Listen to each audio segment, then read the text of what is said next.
Hello guys, welcome to the channel of Equilibrium classes. So we were doing accounting equation. Today is day third of accounting equation.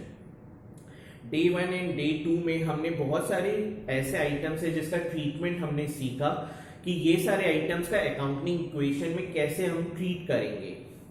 और जितने भी items है, जितने भी transactions हमने देखे, उसमें हमने एक चीज ऑब्जर्व की है कि अकाउंटिंग इक्वेशन हमेशा होल्ड करता है, that is assets is always equal to outside liability plus capital, और ये हमेशा होल्ड करना चाहिए बिकॉज ऑफ डुअलिटी प्रिंसिपल।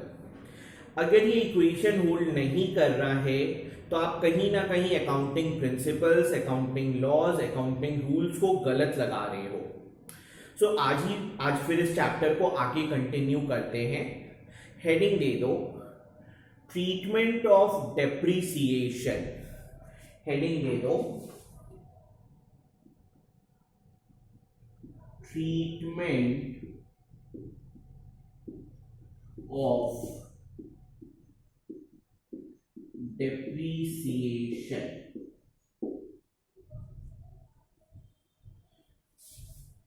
अगर मेरे को कोई ट्रांजैक्शन दे दे डेप्रिसिएशन पे, तो how we will solve that while doing accounting equation.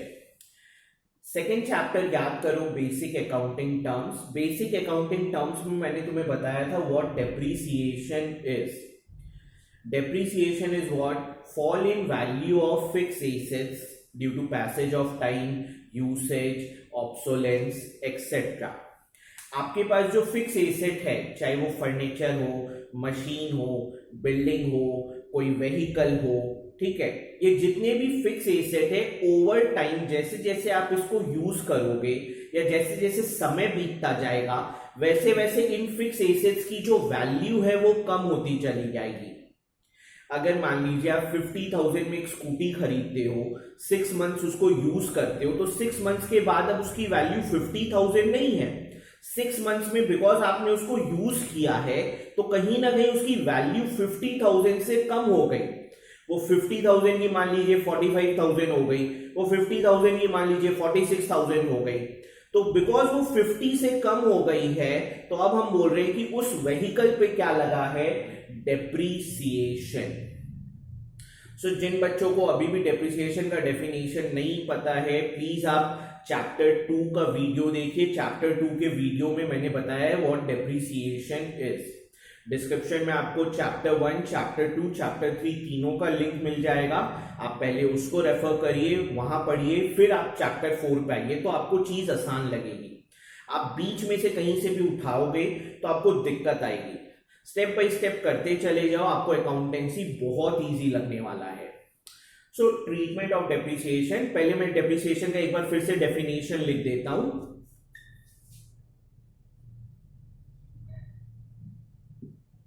Depreciation is fall in value of fixed assets due to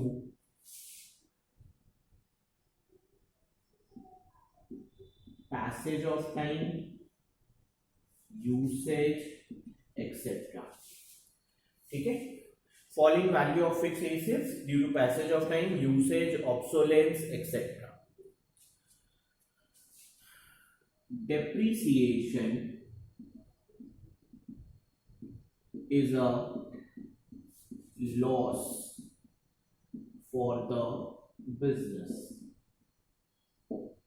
आपके पास जो फिक्स एसेट अवेलेबल है, अगर उसकी वैल्यू कम हो जाए तो एक्चुअल में आपको क्या हो रहा है, लॉस हो रहा है। तो डेप्रिसिएशन की वजह से बिजनेस को क्या होता है, लॉस होता है। इतना तुम लिख लो कॉपी में पहले। और जैसा मैंने कहा, कॉपी बहुत अच्छे से मेंटेन करके रखना। कॉपी में हम बहुत इन डेप्थ पढ़ेंगे। हर वो बात जो तुम्हें जानने की जरूरत है वो मैं तुम्हें कॉपी में ही, क्लास में ही कवर अप करा दूंगा। तो कॉपी को बहुत अच्छे से मेंटेन करना, इतना लिख लो। फिर नेक्स्ट सब पॉइंट करके लिखना।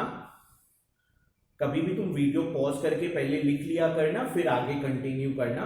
नेक्स्ट सब पॉइंट करके लिखना, due to depreciation value of fixed asset will decrease in the books. Due to depreciation, value of fixed assets will decrease in the books. Next sub point करके लिखना,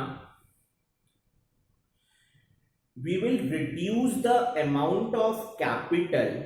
We will reduce the amount of capital by amount of depreciation because it is a loss for the business. Will reduce capital by amount of depreciation because it is a loss for the business, and all the losses of the business are to be borne by the owner, and all the losses of the business are to be borne by the owner. So depreciation का दो जगह impact क्या पड़ेगा, एक तो depreciation की वजह से हम लोग फिक्स एसेट का वैल्यू बुक्स में कम कर देंगे, और दूसरा हम कैपिटल से अमाउंट डिडक्ट कर देंगे बिकॉज डेप्रीसिएशन एक क्या है, लॉस. एंड लास्ट क्लास में ही मैंने तुम्हें बताया था कि बिजनेस का कोई भी एक्सपेंस, कोई भी लॉस होगा, अल्टीमेटली वो एक्सपेंस और लॉस बियर किसको करना होता है, ओनर को करना होता है. तो बिकॉज ये लॉस का भरपाई ओनर को करना है, ये लॉस ओनर को बियर करना है, तो बुक कीपर क्या करेगा, ओनर के खाते से भी उतना अमाउंट डिडक्ट कर देगा.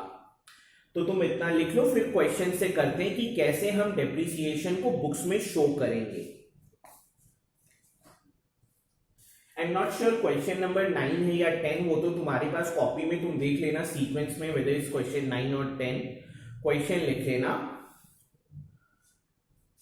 record the following transactions in the form of accounting equation. Record the following transactions in the form of accounting equation.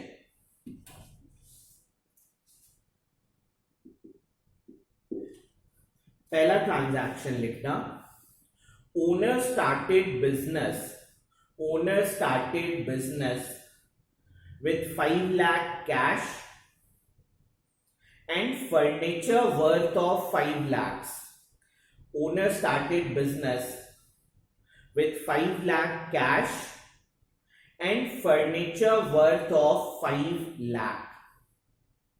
ठीक है, तो पहले ये ट्रांजैक्शन का अकाउंटिंग इक्वेशन फ्रेम कर लेते, फिर मैं नेक्स्ट ट्रांजैक्शन बताता हूं. फॉर्मेट बना लेते सबसे पहले, serial number, transactions, then assets is always equal to outside liability plus capital.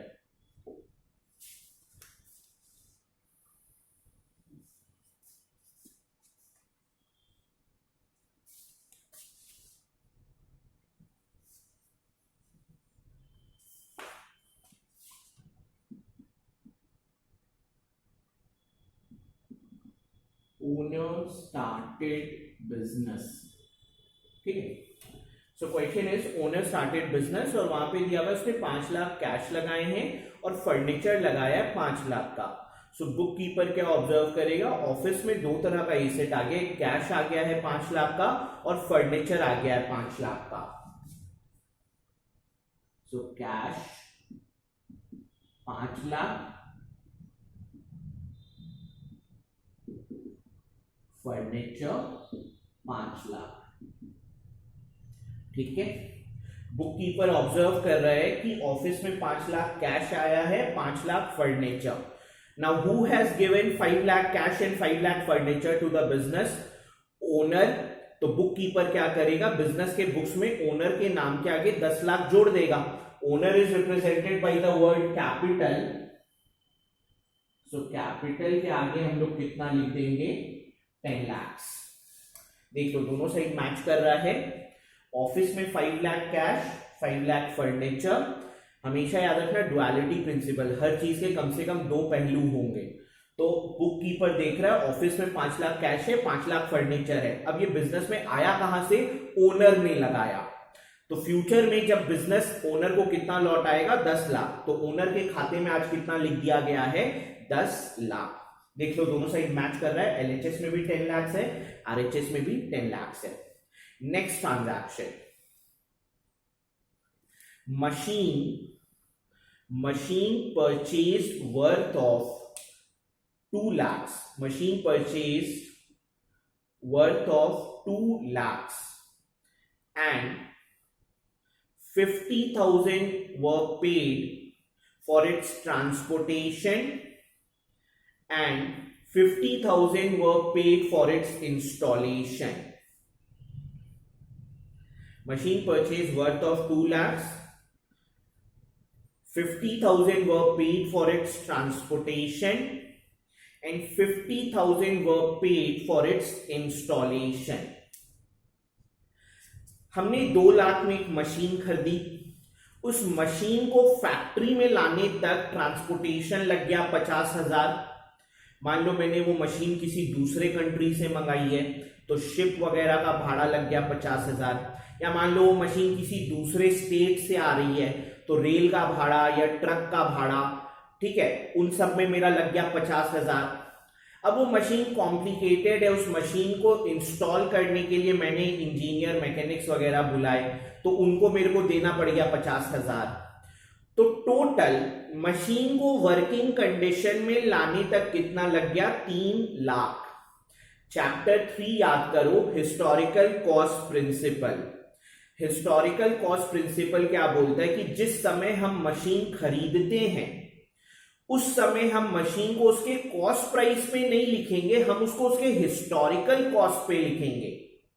Machine का कॉस्ट प्राइस तो 2 लाख है, लेकिन मेरा इंडिया में चलता है हिस्टोरिकल कॉस्ट प्रिंसिपल, वो बोलता है कि मशीन को हम उसके हिस्टोरिकल कॉस्ट पे लिखेंगे। Historical cost is what? Cost incurred till the asset is brought into working condition. Fix asset को वर्किंग कंडीशन में लाने तक जो कॉस्ट लगता है उसी को हम लोग बोलते हैं हिस्टोरिकल कॉस्ट। तो मशीन को वर्किंग कंडीशन में लाने तक हमें कितना खर्चा लग गया? 2 लाख तो मशीन खरीदने का खर्चा लग गया, 50,000 मेरे को उसके ट्रांसपोर्टेशन का लग गया, 50,000 मेरे को उसके इंस्टॉलेशन का लग गया। तो मशीन को चालू करते करते तक मेरे को खर्चा कितना लग गया? 3 लाख। तो मशीन का हिस्टोरिकल कॉस्ट कितना है? 3 लाख। और इंडिया में बोला जाता है कि खरीदते समय आप उसको किस अमाउंट पे रिकॉर्ड करिएगा? हिस्टोरिकल कॉस्ट पे। अभी भी जो बच्चे नए हैं, जिन्हें अभी इसका आइडिया नहीं है जो मैं बोल रहा हूं, प्लीज आप चैप्टर 3 जाइए, प्रिंसिपल्स, वहां पे पहले प्रिंसिपल्स पढ़िए फिर आइए, ठीक है। मैं बार बार समझा रहा हूं, आप रैंडमली चैप्टर 4 चल रहा है, आप रैंडमली चैप्टर 4 उठाओगे तो आपको दिक्कत होगी समझने में। सो अगर तुम कोई भी चीज को बहुत अच्छे से समझना चाहते हो तो सीक्वेंस वाइज करते चले जाओ। सो सेकेंड है machine purchase.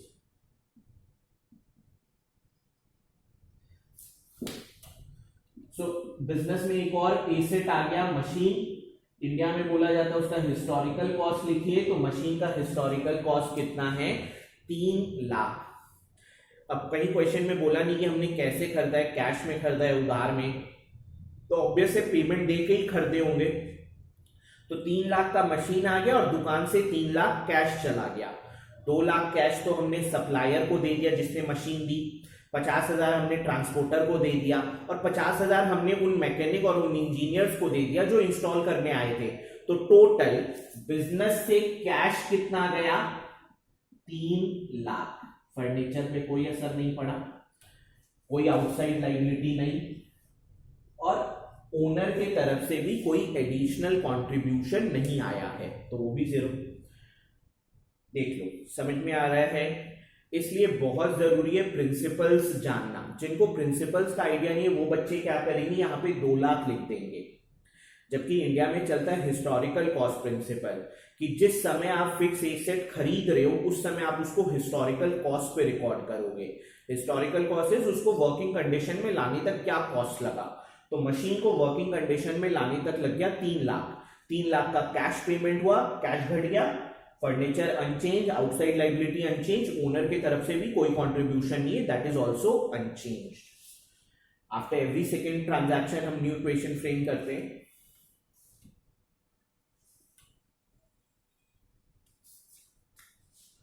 So new equation will be 5 lakh cash था, 3 लाख का कैश पेमेंट हमने कर दिया.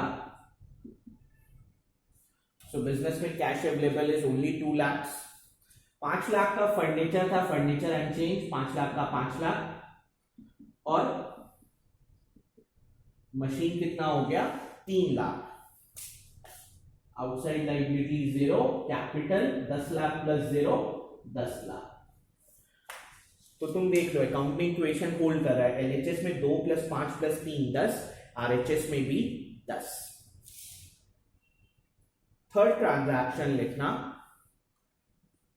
Charge depreciation at 10%, charge depreciation at 10% on furniture and machine.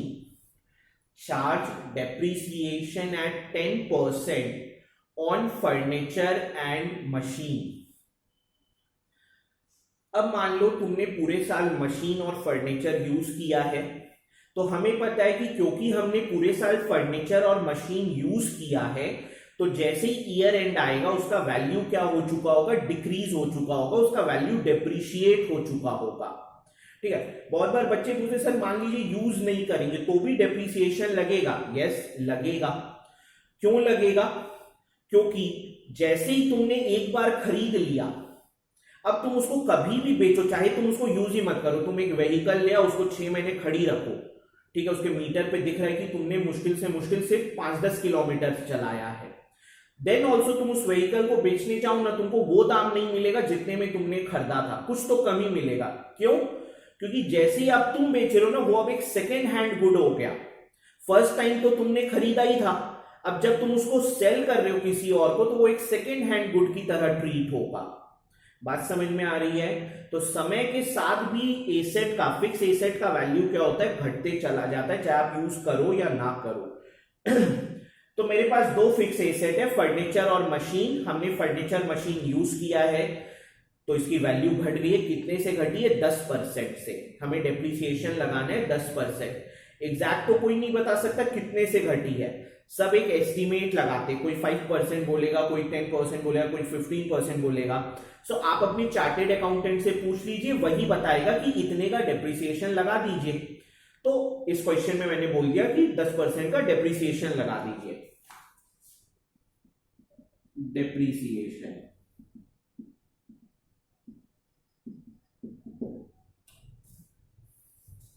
तो डेप्रिसिएशन की वजह से क्या होता है? फिक्स एसेट का वैल्यू घट जाता है. फर्नीचर है 5 लाख, 5 लाख का 10% 50,000. तो फर्नीचर का वैल्यू कितने से डेप्रिशिएट कर गया? 50,000. फर्नीचर का वैल्यू कितने से डिक्रीज कर गया? 50,000 से. मशीन है 3 लाख का, उस पर अगर मैं 10% का डेप्रिसिएशन लगाऊं यानी 30,000,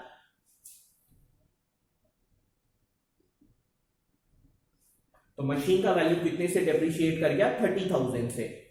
फर्नीचर 50,000 से डिक्रीज हुआ है, मशीन 30,000 से. 10%. तो 50,000 से आपके पास जो प्रॉपर्टी है उसकी वैल्यू गिर गई. 30,000 आपके पास जो प्रॉपर्टी है उसकी वैल्यू गिर गई, तो टोटल आपके पास 80,000 का नुकसान हुआ है. आपके पास जो फिक्स एसेट है उसका वैल्यू 80,000 से डिक्रीज हुआ है. तो बिजनेस का कोई भी नुकसान होता है, अल्टीमेटली बियर किसको करना है? ओनर को करना है. आप कमेंट सेक्शन में देखना, एक बच्चे ने मेरे से पूछा है सर बिजनेस एंटिटी प्रिंसिपल तो बोलता है बिजनेस अलग ओनर अलग, तो बिजनेस का नुकसान ओनर क्यों बियर करेगा? ये बात ठीक है, बिजनेस एंटिटी प्रिंसिपल बोलता है बिजनेस अलग ओनर अलग, बुक्स में जो रिकॉर्ड होगा वो बिजनेस के नजरिए से होगा. बट तुम खुद सोच के देखो, बिजनेस तो एक आर्टिफिशियल पर्सन है. Equilibrium classes is the name of the business. अब जब तुम एडमिशन लेने आओगे तो कोई इक्विलिब्रियम क्लासेस निकल के आएगा तुमको एडमिशन देने के लिए. जब तुम पढ़ने बैठोगे तो क्या यहाँ पे क्या इक्विलिब्रियम क्लासेस खड़ा है तुमको पढ़ाने के लिए? नहीं ना. इक्विलिब्रियम क्लासेस का जो भी एक्टिविटी होगा वो तो इंसान को ही करना है. तो एज अ ओनर ये सारा काम मेरा है, तो जो भी फायदा नुकसान होगा, बिजनेस तो क्या एक आर्टिफिशियल पर्सन है, वो ना चल सकता है ना खा सकता है, बस वो नेम है, पेपर में उसका नाम है कि जो भी ट्रांजैक्शन होगा बिजनेस के नाम से होगा.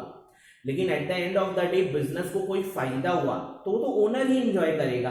तुम अगर मेरे को फीस देते हो तो कोई इक्विलिब्रियम क्लासेस थोड़ी लेके चली जाती है, फीस तो अल्टीमेटली मेरे पास आती है, ठीक है।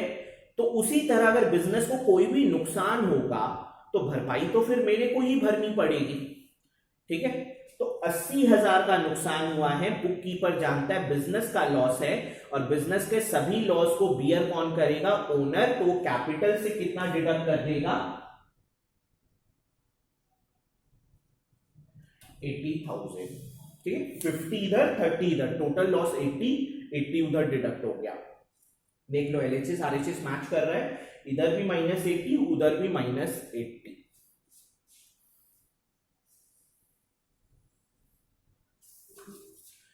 So new equation will be cash unchanged. अब खरीदते समय हिस्टोरिकल कॉस्ट, अब जैसे जैसे समय बीतेगा तब अब उसकी वैल्यू क्या होगी, हिस्टोरिकल कॉस्ट माइनस डेप्रिसिएशन। ठीक है, कुछ बच्चों को ये कंफ्यूजन है कि सर हिस्टोरिकल कॉस्ट या हिस्टोरिकल कॉस्ट माइनस डेप्रिसिएशन। जिस समय खरीदते हैं उस समय हिस्टोरिकल कॉस्ट, अब जैसे ही फर्स्ट ईयर का एंड आएगा हिस्टोरिकल कॉस्ट माइनस डेप्रिसिएशन। तो इसलिए हिस्टोरिकल कॉस्ट प्रिंसिपल वाला क्लास देखो, वहां पे मैंने एग्जांपल बहुत अच्छे से करवाया कि खरीदते समय तो हिस्टोरिकल कॉस्ट, फर्स्ट ईयर का एंड जैसे ही आया हिस्टोरिकल कॉस्ट माइनस डेप्रिसिएशन। सो फर्नीचर का 5 लाख, उसकी वैल्यू 50,000 से डिक्रीज हुई, तो फर्नीचर का बुक में अब वैल्यू कितना बचा, 4.5 लाख। मशीन 3 लाख, 30,000 से उसकी वैल्यू डिप्रिशिएट हुई, तो बुक में मशीन का वैल्यू कितना बच रहा है, 2,70,000।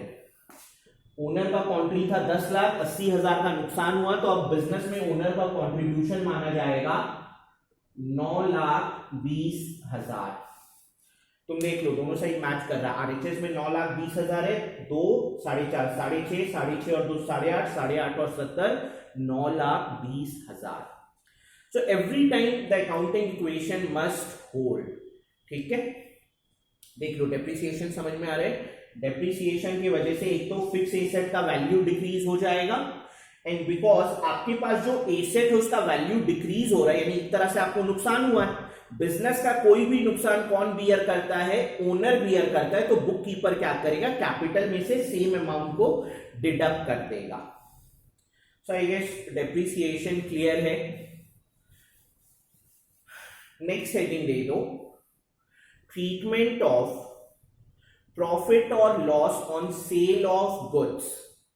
ट्रीटमेंट ऑफ प्रॉफिट और loss on sale of goods. Treatment of profit और loss on sale of goods. Heading दे देना, ट्रीटमेंट ऑफ प्रॉफिट और loss on sale of goods.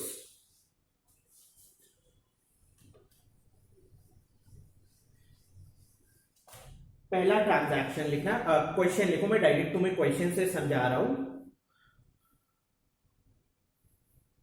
Record the following transactions in the form of accounting equation. Record the following transactions in the form of accounting equation.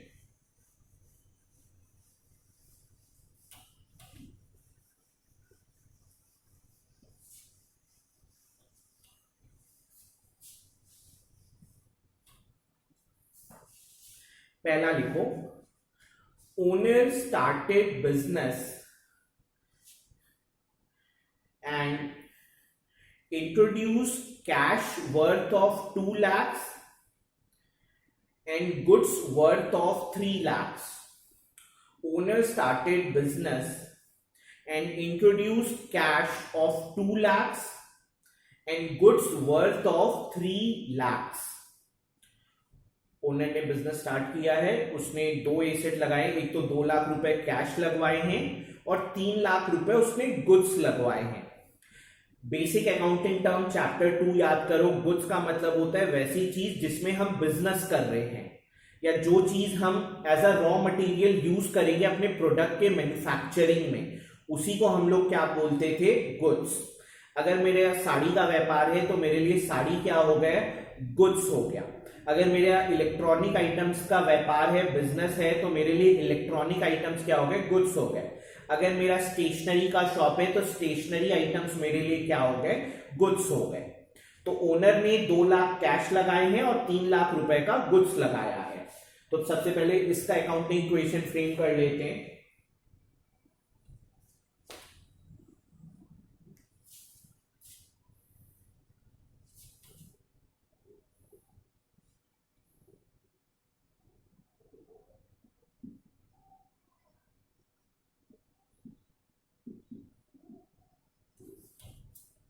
Cash 2 lakh, stock 3 lakh, 2 और 3 5, contribution owner के side से है। So what bookkeeper will do, वो capital को 5 लाख से increase कर देगा। दोनों साइड मैच कर गए। नेक्स्ट ट्रांजैक्शन लिखना, goods worth of 50,000, goods worth of 50,000 was sold for 70,000, goods worth of 50,000 was sold for 70,000। 50,000 का माल हमने 70,000 में बेचा है। सेल ऑफ गुड्स, उसका कॉस्ट प्राइस था 50,000, सेलिंग प्राइस है 70,000। तो तुम यहां से इजीली डिटरमाइन कर सकते हो कि प्रॉफिट हुआ है या loss. Cost price is 50,000 and you sold it for 70,000, 20,000 का क्या हुआ है, प्रॉफिट। अब इसको मेरे को अकाउंटिंग इक्वेशन में दिखाना है। सबसे पहली चीज, आपके गोडाउन से कितने का माल गया। आपके गोडाउन से आपने माल बेचा है, तो जैसे ही आपने माल बेचा है तो माल गोडाउन से निकल के कस्टमर के पास चला गया।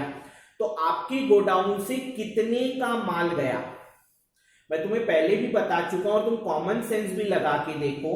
तुमने 50,000 का माल 70 में बेचा है, तो तुम्हारे यहां से तो गुड्स गया कितने का, 50,000 का, क्योंकि तुम्हें उस गुड्स का वर्थ कितना पड़ रहा था, 50,000, उसका कॉस्ट प्राइस कितना था, 50,000। तो आपके यहां से स्टॉक कितना खाली हो जाएगा, 50,000। 20,000 तो उसका मुनाफा है, लेकिन तुम्हारे यहां से जो गुड्स है, जो स्टॉक है, वो हमेशा तुम खरीदे किस पे होगे, कॉस्ट प्राइस पे।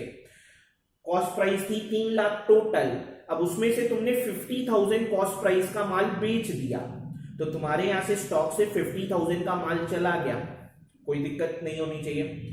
अब तुमने जिस कस्टमर को बेचा उसको 70 में बेचा। क्वेश्चन में नहीं बोला कैश में बेचे हैं या उधार में बेचे हैं, तो ऑब्वियस है कैश में ही बेचे होंगे। तो अगला 70,000 हमें दिया होगा। 50,000 का माल तुमने कस्टमर को 70 में बेचा, तो कस्टमर तुमको 70,000 कैश दिया होगा। तो बुक कीपर क्या करेगा, कैश 70,000 से बढ़ा देगा। बात समझ में आ रही है। गोडाउन से 50,000 का माल गया, बिकॉज गोडाउन में जो माल पड़ा है वो तुम्हारे कॉस्ट प्राइस पे था, क्योंकि तुमने 3 लाख में खरीदा था। अब 3 लाख में 50,000 का माल तुमने बेच दिया। बेचा कितने में, 70 में। तो ग्राहक तुमको 70,000 कैश दिया होगा, तो बुक कीपर ऑब्जर्व किया होगा कि गले में 70,000 कैश आया, तो वो बुक्स में 70,000 कैश बढ़ा दिया। इन ड्यू कोर्स 20,000 का प्रॉफिट हुआ। हम जानते हैं कि बिजनेस में कोई भी प्रॉफिट होगा तो अल्टीमेटली वो प्रॉफिट इंजॉय कौन करेगा, ओनर। ये जो 20,000 का मुनाफा हुआ, क्या ये बुक कीपर अपने पास रख लेगा? क्या वो 20,000 का मुनाफा कोई स्टाफ लेके चला जाएगा? नहीं ना। बिजनेस को कोई भी प्रॉफिट होगा, अल्टीमेटली वो प्रॉफिट इंजॉय कौन करेगा, ओनर। तो बुक कीपर क्या करेगा, कैपिटल में 20,000 ऐड कर देगा, क्योंकि ओनर को हम लोग किस वर्ड से रिप्रेजेंट कर रहे हैं, कैपिटल से। ठीक है।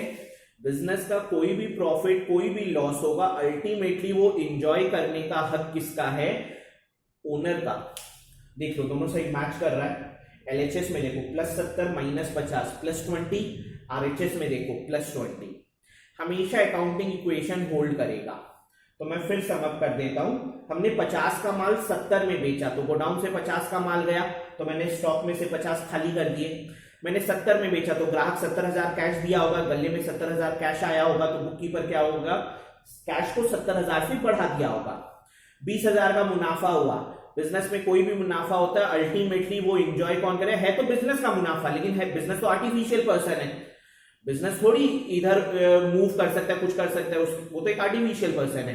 तो बिजनेस का कोई भी मुनाफा होगा, अल्टीमेटली वो मुनाफा किसको ट्रांसफर हो जाएगा, ओनर को। तो बुक कीपर क्या करेगा, कैपिटल में 20,000 ऐड कर देगा। न्यू इक्वेशन फ्रेम कर देते हैं।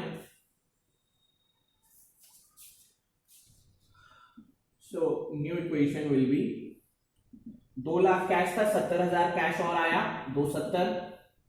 3 लाख का माल था गोडाउन में, 50,000 का माल हमने रिलीज कर दिया, 2.5 लाख 0, और इधर हो जाएगा 5,20,000। ठीक है। थर्ड ट्रांजैक्शन लिखना, goods worth of 60,000 was sold at a loss of 33 1/3%. Goods worth of 60,000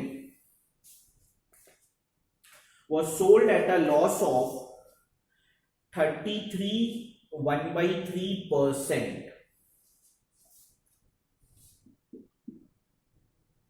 Sale of goods worth of 60,000, यानी कॉस्ट प्राइस तो 60,000 है, लॉस बोलता है 33 1/3%। तो मेरे को सोचना पड़ेगा लॉस कितना होगा और एसपी कितना होगा। तुम अपने से वीडियो पॉज करके सोचना, ठीक है, क्योंकि तुम भी अब 11th में हो, तो इतना तो तुमको भी करना आना चाहिए कि लॉस कितना होगा और सेलिंग प्राइस कितना होगा, बिकॉज ये सब चीजें तो हमें बचपन में मैथ्स में पढ़ाया ही जाता है 7-8 में, कि this is CP, this is the amount of loss, what will be the SP and so on. तो मैं इधर कर देता हूं, लॉस है 33 1/3%, 33 1/3%, so that will be what, 100/3%। तुम इसको करके देख लो, 33 1/3 is 100/3, 100/3% यानी will be divided by 100, 100 got cancelled, that will be 1/3, यही होगा। लॉस है 33 1/3% यानी 100/3%, 100/3% is anything expressed in percentage will be divided by 100, so 100/3 बटा 100, 1/3। 50% क्या होता है, 50/100 हाफ। 25% क्या होता है, 25/100 1/4। तो 33 1/3% will be what, 100/3%, 100/3 बटा 100, 100 got cancelled, 1/3। तो लॉस कितने का हुआ है, 1/3 का, और वो लॉस कैलकुलेट किस पे होगा, सीपी पे, ठीक है। Loss is 1/3 of cost price. तो 60,000 का 1/3 कितना हो जाएगा, 20,000। मैं लिख नहीं रहा, वर्बली मैं करके बता दे रहा हूं। लॉस इज 1/3 नहीं बोल रहा है किस चीज का, तो ऑब्वियस है सीपी का ही 1/3। तो सीपी है 60,000, 60,000 का 1/3 तुम करो, 60,000 इंटू 1/3 दैट विल बी 20,000। तो सीपी है 60, नुकसान हुआ है 20 का, इसका मतलब सेलिंग प्राइस 40। मैं यहां कर देता हूं 1/3 इंटू 60,000 दैट विल बी 20,000। तुमको नीचे अच्छे से फेयर में करना ना, मेरे पास स्पेस नहीं इसलिए मैं इधर उधर कर दे रहा हूं, तुम आराम से नीचे करना। So loss is 20,000। If cost price is 60, loss is 20, then selling price is 40। अब मेरे को इसी चीज को अकाउंटिंग इक्वेशन में बताना है, तो सिंपल है, आपके यहां से गोडाउन से कितने का माल गया, 60,000 का माल गया, तो आप स्टॉक को कितने से घटा दोगे, 60,000 से। आपने 60,000 का माल नुकसान में बेचा है, तो आपके यहां से तो 60,000 का माल चला गया स्टॉक से। अब आपने कस्टमर को बेचा कितने में है, 40,000 में। क्वेश्चन में नहीं लिखा है कैश में बेचे या उधार में बेचे हैं, तो ऑब्वियस है कैश में ही बेचे होंगे। तो कस्टमर आपको 40,000 क्या दिया होगा, कैश। तो बुक कीपर क्या किया होगा, कैश को 40,000 से बढ़ा दिया। 60,000 का माल 40,000 हमने कैश में बेचा है, गोडाउन से 60,000 का माल कम हो जाएगा, 40,000 कैश आया, तो बुक कीपर क्या करेगा, कैश को 40,000 से इंक्रीज कर दिया। इन ड्यू कोर्स 20,000 का क्या हो रहा है, लॉस। और हमें पता है बिजनेस का सभी लॉस अल्टीमेटली किसको बियर करना होता है, ओनर को। तो what book keeper will do, वो कैपिटल में से कितना माइनस कर देगा, 20,000, तो 20,000 का क्या हुआ है, लॉस। हमेशा याद रखना बिजनेस का कोई भी लॉस होगा, at the end of the day who will bear that loss, owner. और कोई मेरे बिजनेस का लॉस नहीं बियर करने वाला, at the end of the day business के सभी लॉसेस को मेरे को ही बियर करना है। देख लो 60,000 का माल गया तो स्टॉक 60,000 से कम, 40 में बेचे, 40 कैसे निकला, 20,000 का नुकसान, तो 60 का माल 20 के नुकसान में बेचोगे तो 40, नहीं बोला कैश में बेचे या उधार में बेचे, तो कैश में बेचे होंगे, तो ग्राहक 40,000 दिया होगा, कैश 40,000 से बढ़ गया, 20,000 का नुकसान। बिजनेस का कोई भी नुकसान होगा वो कौन बियर करेगा, ओनर, तो कैपिटल 20,000 से घटा देंगे। रेस्ट अब न्यू इक्वेशन फ्रेम कर दो। So new equation will B 2 70 40, 3 10 हो गया कैश, गोडाउन में अब माल बचा 190, ठीक है, आउटसाइड लायबिलिटी 0 और कैपिटल होगा 5 लाख। तुम देख लेना अकाउंटिंग इक्वेशन हमेशा होल्ड कर रहा है, 3 10 प्लस 190 5 लाख, और उधर भी कितना है, 5 लाख। तो आई गेस तुम्हें क्लियर हो गया कि अगर हम गुड्स को प्रॉफिट लॉस में सेल करेंगे तो कैसे होगा। स्टॉक कॉस्ट प्राइस से घटेगा, कैश सेलिंग प्राइस से बढ़ेगा, अगर उधार में बेचोगे तो फिर कैश ना आके डेटर आ जाएगा, बिकॉज जिसको हम लोग उधार में बेचते हैं उसको हम लोग डेटर बोलते हैं। और फिर प्रॉफिट लॉस हुआ तो प्रॉफिट हुआ तो कैपिटल इंक्रीज करा देंगे, लॉस हुआ तो कैपिटल डिक्रीज करा देंगे, ठीक है। अब हेडिंग दे दो treatment of bad debts, treatment of bad debts, treatment of bad debts, treatment of bad debts. So basic accounting terms पढ़ाते समय मैंने तुम्हें बताया था बैड डेब्ट्स होता क्या है। चाहो तो फिर से लिखना चाहो तो फिर से लिख सकते हो, नहीं तो जो लोग चैप्टर 2 पढ़ चुके हैं उन्हें पता है bad debts is what. Bad debts is amount that is irrecoverable. Bad debts is the amount, जो लिखना चाहते हो लिख सकते हो, bad debts is the amount that is irrecoverable। आपने किसी को उधार दिया या आपने किसी को उधार में माल बेचा है, अब अगला आपका पैसा नहीं लौटा पाया, तो जो पैसा आपका डूब गया उसी को बोला जाता है बैड डेब्ट्स। मैंने किसी को 50,000 उधार दिए, वो पूरा का पूरा 50,000 लेके फरार हो गया और आज तक नहीं मिला, तो अब वो पूरा का पूरा 50,000 मेरा डूब गया, तो मैं कह सकता हूं दैट 50,000 इज बैड डेब्ट्स। मैंने किसी को 50,000 उधार दिए और वो मेरे पास आके बोल रहा है कि भैया मैं बस आपका 20,000 लौटा सकता हूं, अब मेरे पास और कुछ देने को बचा नहीं है, यानी अब मेरी इतनी पोजीशन नहीं है कि मैं आपको और लौटा सकूं। तो 50 में 20 तो मिल गया, मेरा डूबा कितना, 30,000, तो वही 30,000 मेरा क्या हो गया, बैड डेब्ट्स। बात समझ में आ रही है। सो फिर क्वेश्चन से करते हैं कि बैड डेब्ट्स को हम लोग शो कैसे करेंगे in the accounting equation. Question लिखना, record the following transactions in the form of accounting equation. Record the following transactions in the form of accounting equation. Record the following transactions in the form of accounting equation.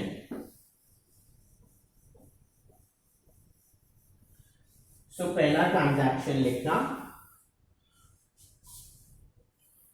owner started business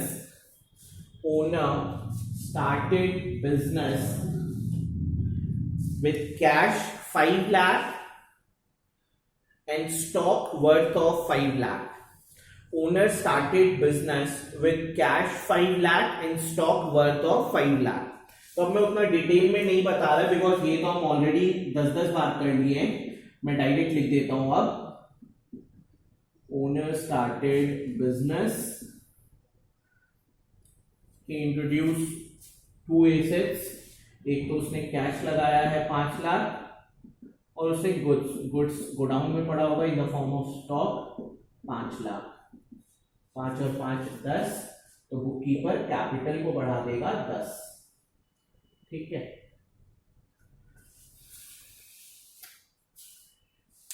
next transaction लिखना. Goods worth of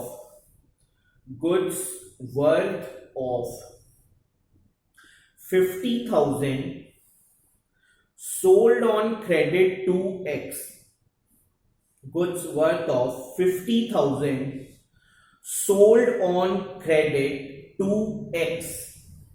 हमने 50,000 का माल X को उधार में बेचा है. अब कितने में बेचा ये नहीं बोल रहा है, तो ऑब्वियस है 50,000 का माल 50,000 में ही बेचे होंगे, क्योंकि अगर प्रॉफिट लॉस होता तो वो बताता, या सेलिंग प्राइस कुछ और होता तो वो बोलता. बस वो बोल रहे 50,000 का माल हमने X को उधार में बेचा है, तो 50 का माल 50 में ही बेचे होंगे.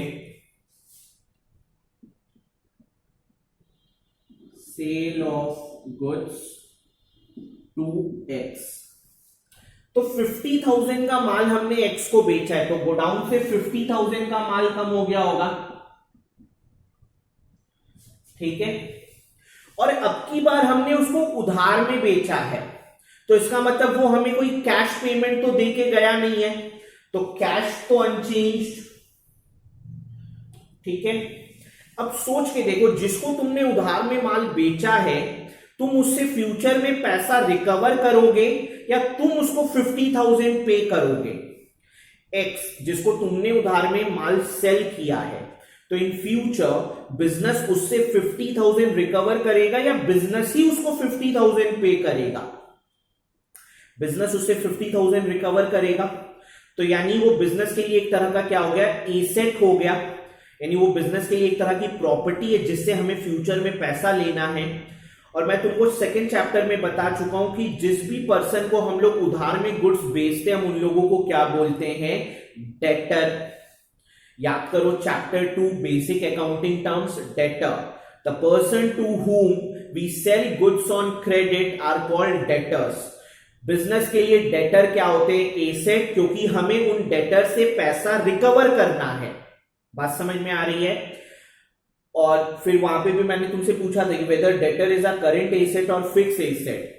ठीक है. तो मैक्सिमम बच्चों ने जवाब दिया था करेंट एसेट, बिकॉज हम उसको पैसा लौटाने का जो समय होगा वो ज्यादा से ज्यादा 3 महीने 6 महीने देंगे, यानी 12 महीने के अंदर हम उससे कैश में कन्वर्ट करा लेंगे. तो कोई भी एसेट जिसको आप विद इन 12 मंथ्स कैश में कन्वर्ट कर सकते हो वो आपका क्या होता है, करेंट एसेट. सो X मैं नाम लिख दे रहा हूं, X क्या है मेरा, डेटर. ठीक है. 50,000, कोई लाइबिलिटी नहीं, कोई ओनर का कंट्रीब्यूशन नहीं. फिर से मैं समअप कर देता हूं. हमने 50,000 का माल बेचा तो स्टॉक से 50,000 का माल खाली हो गया. हम कैश में बेचते तो 50,000 कैश आ जाता, लेकिन हमने उधार में बेचा है, तो बिकॉज उधार में बेचा है तो कैश तो अनचेंज रहा. जिसको हम उधार में माल बेचते हैं हम उन लोगों को क्या बोलते हैं, डेटर. वो डेटर बिजनेस का क्या होता है, asset. Over here debtor is X. तो मेरे को X से कितना लेना है, 50,000, इसलिए मैंने उसके नाम के आगे कितना चढ़ा दिया, 50,000. किसी से कोई उधार हमने नहीं लिया, ओनर को ना फायदा हुआ ना नुकसान, capital unchanged. New equation frame कर देते हैं.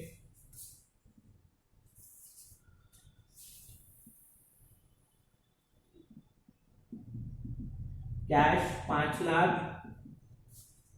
गोडाउन में 4.5 लाख, डेटर 50,000, ये 0 और ये 10 लाख. ठीक है. थर्ड ट्रांजैक्शन लिखना, X was declared insolvent, bracket में बैंकरप्ट, मैं यहां लिख देता हूं स्पेलिंग इंसॉल्वेंट या बैंकरप्ट, हिंदी में इसको बोलते हैं दिवालिया।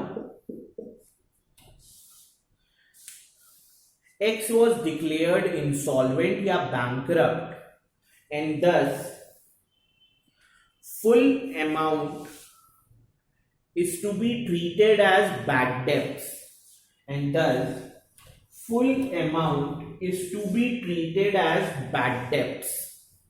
Full amount is to be treated as bad debts. X दिवालिया डिक्लेयर हो गया, X इंसॉल्वेंट डिक्लेयर हो गया, X बैंकरप्ट डिक्लेयर हो गया है, यानी अब उसके पास इतना पैसा नहीं है कि वो मेरे पैसा लौटा सके, ठीक है, यानी वो अब रोड पे आ चुका है, तो अब उसके पास इतनी प्रॉपर्टी नहीं है कि वो मेरा पैसा रिटर्न कर सके, तो मेरा पूरा का पूरा 50,000 रुपया क्या हो गया, डूब गया, यानी अब मेरे को वो X से 50,000 मिलने वाला नहीं है। सो बैड डेब्ट्स है 50,000 का, कैश तो 1 रुपया नहीं आया, स्टॉक में भी अभी कोई चेंज नहीं है, हमने किसी को माल बेचा नहीं है। अब इस X से मेरे को 50 लेना था, अब मेरे को पता है ये पूरा का पूरा 50 डूब गया, मिलने वाला नहीं है, तो अब मैं क्या करूंगा, इसके नाम के आगे से 50 हटा दूंगा। तुम जैसे मोबाइल वगैरह में किसी अपने दोस्त को देते हो उधार, तो लिख लेते हो कि अरे फलने को मैंने 500 रुपया उधार दिया। अब जैसे ही तुमको पता चल गया कि वो 500 मिलने की कोई उम्मीद नहीं, तुम इतने सालों से मांग रहे थे, तो अब तुम क्या करोगे, मोबाइल में उसका नाम कट कर दोगे। तो 500 को जीरो करने के लिए 500 से क्या करना पड़ेगा, सब्ट्रैक्ट। तो मेरे बुक में X दिख रहा था, क्यों, क्योंकि मेरे को X से 50,000 लेना था।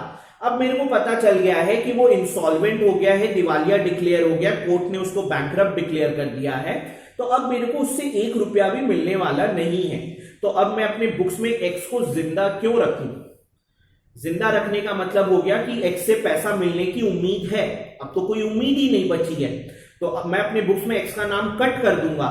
तो बुक्स में नाम कट करने का मतलब है कि अगर उसके सामने प्लस 50,000 है, उसका बैलेंस 0 होना चाहिए। 0 करने के लिए मेरे को क्या करना पड़ेगा, 50,000 घटाने पड़ेंगे। अच्छा, अब बिजनेस को 50,000 का नुकसान हो गया। नुकसान क्यों, क्योंकि 50 लेना था, 50 आया ही नहीं। आपके यहां से 50,000 का माल चला गया, उस 50,000 के बदले कैश आता जो कभी आया ही नहीं, तो अब ये तो 50,000 डूब गए। तो बिजनेस में अगर 50,000 डूब गए, बिजनेस को 50,000 का लॉस हुआ है, तो बिजनेस का वो लॉस बियर कौन करेगा, ओनर।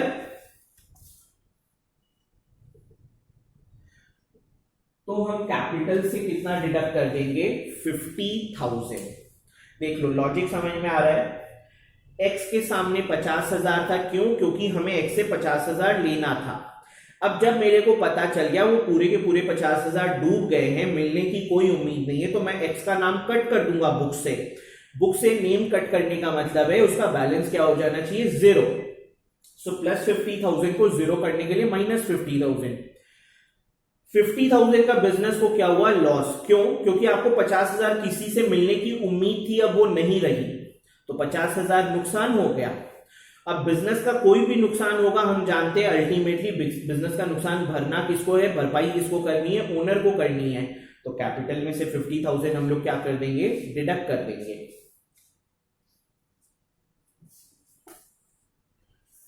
तो इसका न्यू इक्वेशन क्या हो जाएगा, कैश 5 लाख, गोडाउन में 4.5 लाख का माल है, X के सामने 0, अब कुछ मिलने की उम्मीद नहीं है, 0, और ये हो जाएगा 9.5 लाख। ठीक, तुम देख लो दोनों साइड मैच कर रहा है।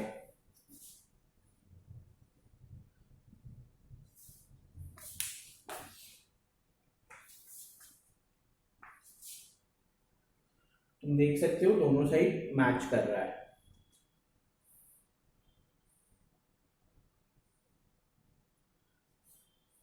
फिर एक क्वेश्चन और अपने बैड डेब्ट्स पे ही करते।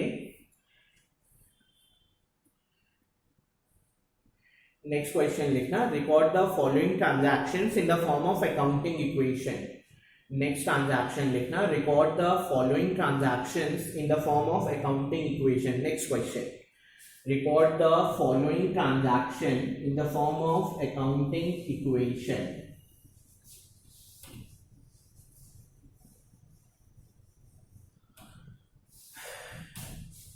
Next question लिखना, record the following transactions in the form of accounting equation. और उसका पहला ट्रांजैक्शन वही रखो, owner started business with cash 5 lakh and goods worth of 5 lakh. पिछला क्वेश्चन का जो पहला ट्रांजैक्शन है, इस क्वेश्चन का पहला ट्रांजैक्शन वही रखो, owner started business with cash 5 lakh and goods worth of 5 lakh.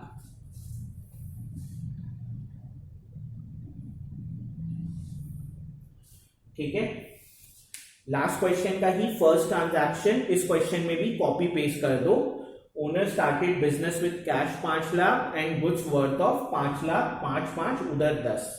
ठीक, कर लो जल्दी से।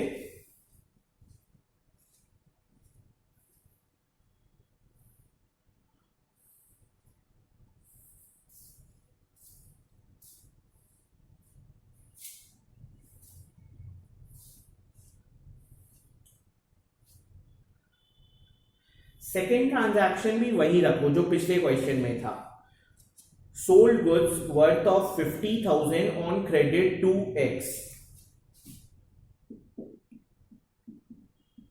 Sold goods worth of 50,000 to X on credit. तो कैश आएगा नहीं, गोडाउन से 50,000 का माल गया,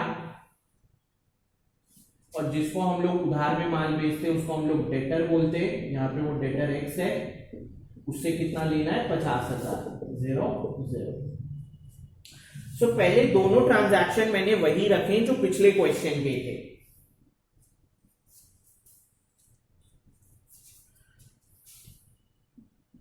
so new equation will be 5 lakh, godown में 4.5 लाख का माल बचा, डेटर 50,000, ये 0 और ये 10 लाख। ठीक है, sold goods worth of 50,000 on credit to X, 50,000 का आपका एक डेटर आ गया, ए से गोडाउन से 50,000 का माल गया। तो पहले दोनों ट्रांजैक्शन वही है जो पिछले क्वेश्चन के थे। थर्ड ट्रांजैक्शन अब लिखना, X is declared insolvent. X is declared insolvent and only 70 paisa in a rupee, and only 70 paisa in a rupee could be recovered from his agent, and only 70 paisa in a rupee could be recovered from his agent. X insolvent declare हो गया है और बोलता है कि इस बार पूरा पैसा नहीं डूबा है, बोलता है कि you were able to recover 70 पैसा इन अ रूपी फ्रॉम हिज एजेंट। ठीक है, मैं यहां नीचे लिख देता हूं, तुम वर्किंग में लिखना ना, यहां मत लिखना, 4-5 लाइन छोड़ के लिखना। 70 पैसा इन अ रूपी, रूपी का मतलब होता है 100 पैसा, सो 70 पैसा इन 100 पैसा मीन्स 70%। 70 पैसा इन अ रूपी दे रहा 100 पैसा, तो अगर 100 पैसा में 70 पैसा रिकवर हो गया, यानी 70% रिकवर हो गया। ठीक है, तो आपको एक्स से लेना था 50,000, 50,000 में रिकवर हुआ है 70%, तो इसका मतलब डूबा कितना 30%। तो 50,000 का 70% 35,000 रिकवर हो गया, 35,000, और 15,000 डूब गया। देख लो, समझ में आ रहा है? वो बोल रहा है कि एक्स दिवालिया डिक्लेयर हो गया, चलिए कोई दिक्कत नहीं है, दिवालिया डिक्लेयर हुआ तो हम गए पैसा मांगने। पैसा जब मांगने गए तो वो तो मिला नहीं, उसके तरफ से कोई एक पर्सन था वहां पे, एक एजेंट था उसका, उससे मेरे को 70% रिकवर हो गया। तो मेरे को 50,000 लेना था, 50,000 का 70% इज 35,000, तो रेस्ट 30% मेरे को मिला नहीं, वो 30% मेरा डूब गया, बैड डेट 15,000। तो अब इसी को मेरे को अकाउंटिंग इक्वेशन में करके दिखाना है। ये तुम नीचे रफ में 4-5 लाइन छोड़ के ये पहले कर लो, ठीक है, हर चीज को समझ के चलो, ठीक है। अमाउंट, पार्शियल अमाउंट कर देता हूं, partial amount recovered from x, partial amount recovered from X।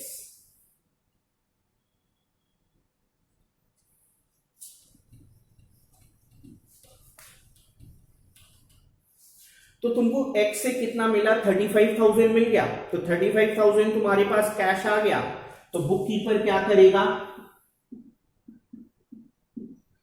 Cash को 35,000 से बढ़ा देगा।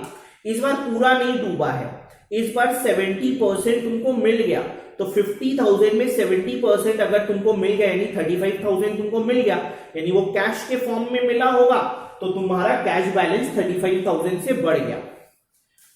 स्टॉक तो अनचेंज। अब लोग गलती करते हैं डेटर में, तुम सोच के देखो, मान लो तुम फोन में लिखे हो एक्स के नाम के आगे 50,000, ठीक है, समझो पहले चीज को, 50 में 35,000 तो मिल गया, तो बचा कितना, 15,000।